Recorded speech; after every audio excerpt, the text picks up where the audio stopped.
ihsan adalah sebagai kesempurnaan dari Islam, agama Islam. Nah, jadi kalau kita lihat dari konteks ini, ihsan itu dikembangkan lebih jauh menjadi ajaran tasawuf. Jadi memang ada yang kontra terhadap tasawuf, mengatakan bahwa tasawuf itu tidak pernah dikenal di zaman Nabi. Memang benar, istilah tasawuf baru ada di akhir abad ke-2 Hijriah. Tetapi ajaran tasawuf, praktek tasawuf itu sudah ada sejak zaman Rasulullah SAW. Karena itu Martin Lane, seorang orientalis terkenal, mengatakan pada zaman Nabi, tasawuf itu adalah reality without name, realitas yang tanpa nama. Realitasnya ada tetapi namanya belum ada. Dan sekarang katanya tasawuf adalah name without reality. Namanya ada tetapi realitasnya susah ditemukan. Nah, jadi tasawuf adalah sebagai kesempurnaan di dalam beragama. Di sini kita lihat kalau kita hanya sampai pada level Islam. Level Islam di sini kita bicara tentang hukum hakam, hukum fikih. Maka pendekatannya adalah sangat kaku.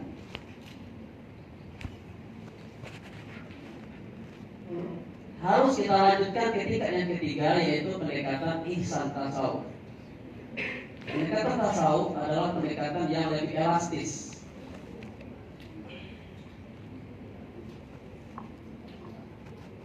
Orang yang sampai ke level yang ketiga ini menjadi orang yang bijaksana. Jadi pada level kedua, level fikih itu kita ibaratkan baru level ilmu, pengetahuan.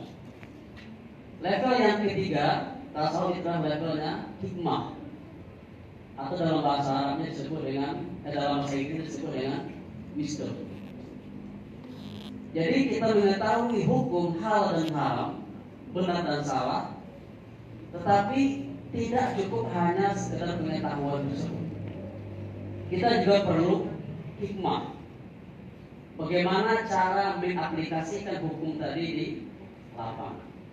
Bagaimana cara menyesuaikan hukum tadi dengan konteks? Makanya orang yang sudah sampai pada level ketiga ini menjadi orang yang bijaksana. Karena itu dasarnya kepada hikmah. Nah, inilah yang pertama pentingnya tasawuf dibandingkan dengan pendekatan fikih.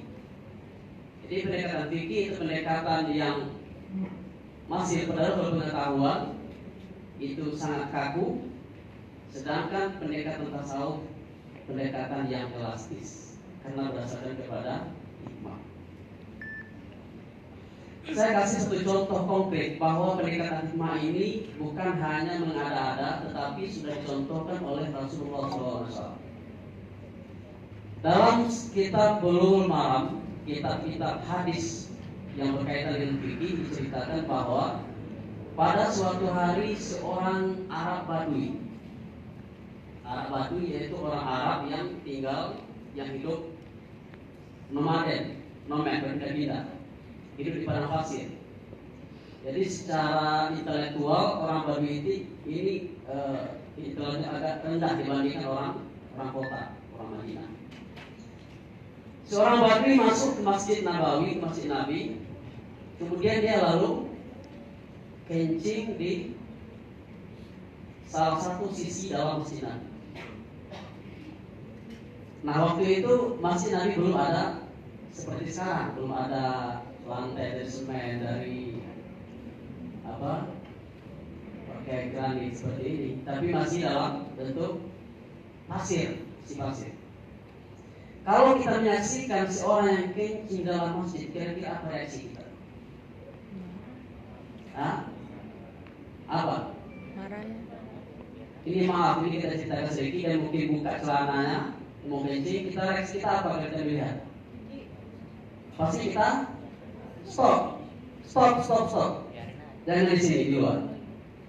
Nah, Rasulullah melihat orang baju terkencing, para sahabat langsung mendekati untuk melarang, stop. Reaksi dari Rasulullah adalah jangan dilarang, biarkan dulu. Biarkan dia selesai dulu kencing. Setelah kencing, Rasulullah menyuruh seorang sahabat mengambil air untuk menyiram.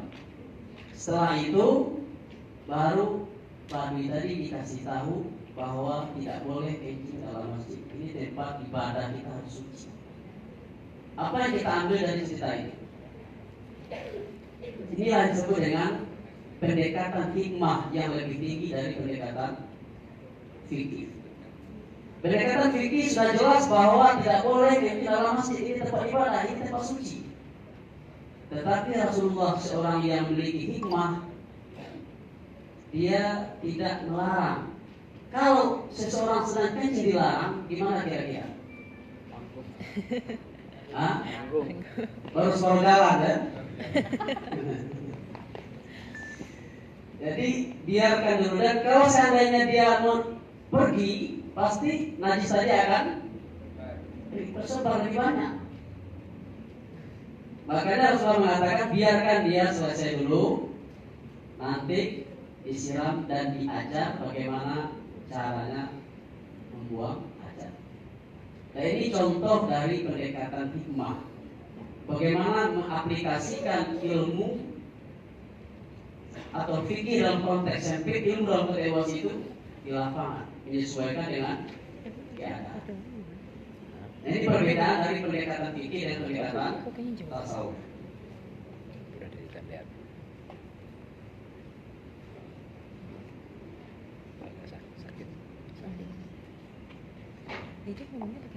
Selanjutnya kita masuk kepada tasawuf, itu dari pembagian iman, Islam dan ihsan.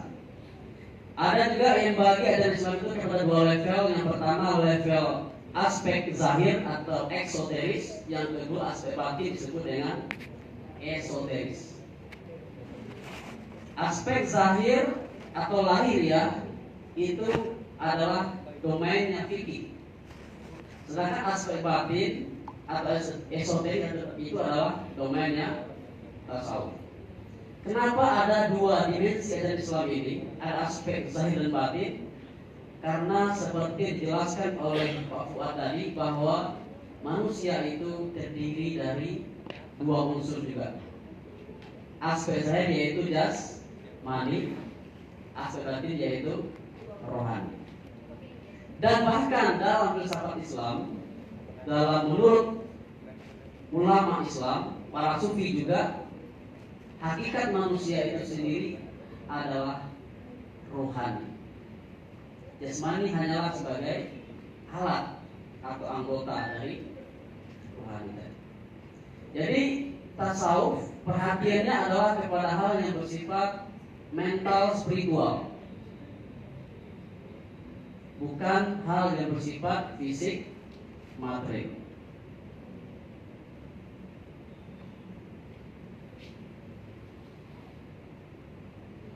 Di sini kita bisa mengaitkannya dengan perdamaian.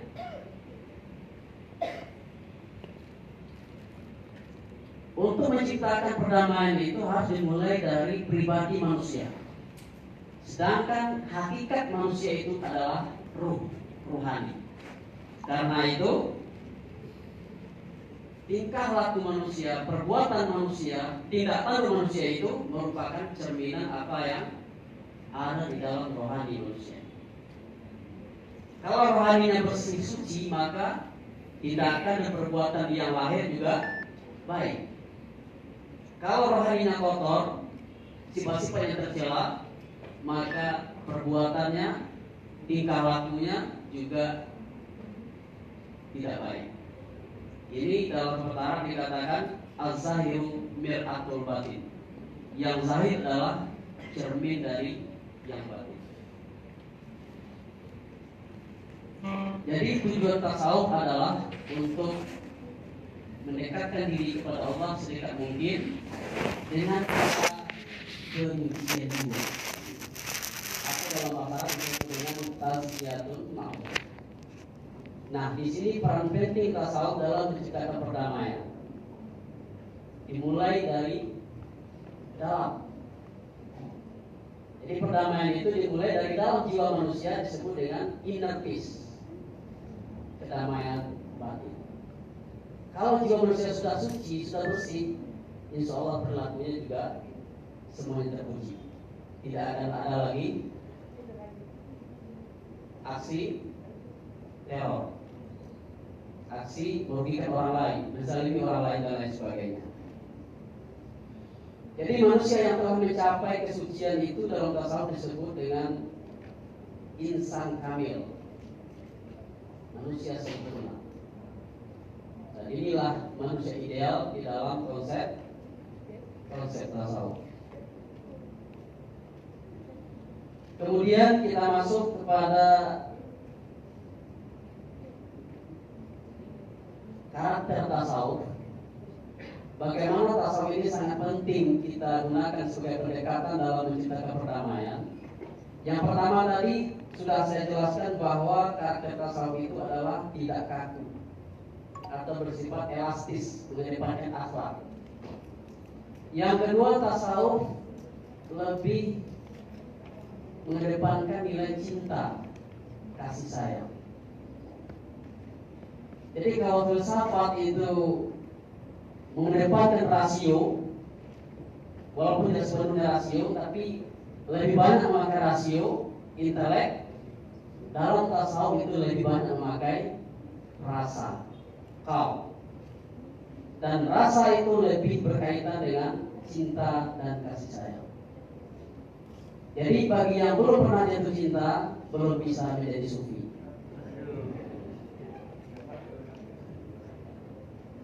Dan ini juga sebabnya kenapa para sufi itu banyak yang jadi penyair. Karena syair itu lebih identik dengan seni. Seni itu adalah keindahan rasa. Salah seorang sufi yang paling terkenal sebagai penyair adalah Jalaluddin Rumi. Dengan syairnya yang terkenal adalah Masnawi. Jadi dalam tasawuf, apabila kita memakai pendekatan tasawuf, mengutamakan rasa cinta, rasa kasih sayang. Bukan hanya cinta kepada Allah, tapi juga cinta kepada makhluk.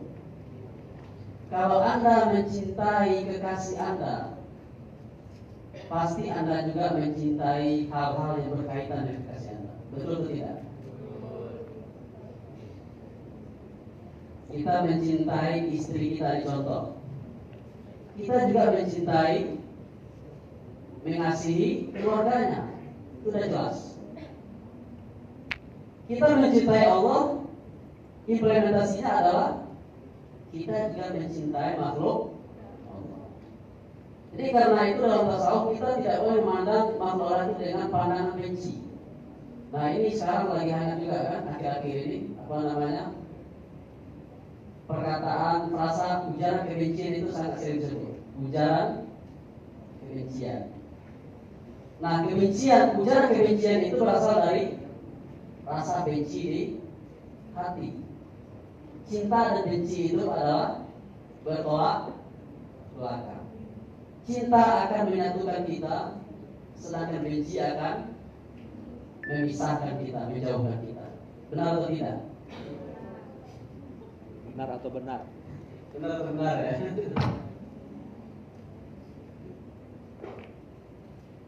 Jadi dalam tasawuf ini penting ditekankan. Mungkin dalam fikih, pendekatan fikih kita akan tidak suka melihat orang yang berbuat dosa contohnya. Kita sebagai seorang yang suci, orang yang taat, yang soleh, melihat orang peminum arak, minuman keras, berjudi, pelaku dosa besar misalnya, kadang-kadang kita merasa jijik atau merasa merendahkan atau merasa kita menghinakan, dan ini tidak di dalam tasawuf. Dalam tasawuf diajarkan bagaimanapun bobroknya moral manusia itu, kita memandangnya dengan pandangan memuliakan. Memuliakan kenapa? Karena dia juga adalah manusia. Yang pertama, kita memuliakannya sebagai manusia. Terkait dengan perbuatan dosa, maksiat, kita harus memandangnya dengan perasaan kasih sayang. Kita merasa kasihan kenapa dia terjerumus kepada dosa. Karena itu kita mendoakan agar dia kembali kepada kebenaran, kembali kepada ini. Ini yang disebut dengan pendekatan kasih sayang. Jadi ini juga penting di dalam pendekatan dakwah. Kalau pendekatan fikih yang tadi kita pakai, kita mungkin akan menjauhi orang-orang yang berbuat dosa. Bahkan dalam tasawuf pun kita tidak boleh memandang hina kepada binatang sekalipun.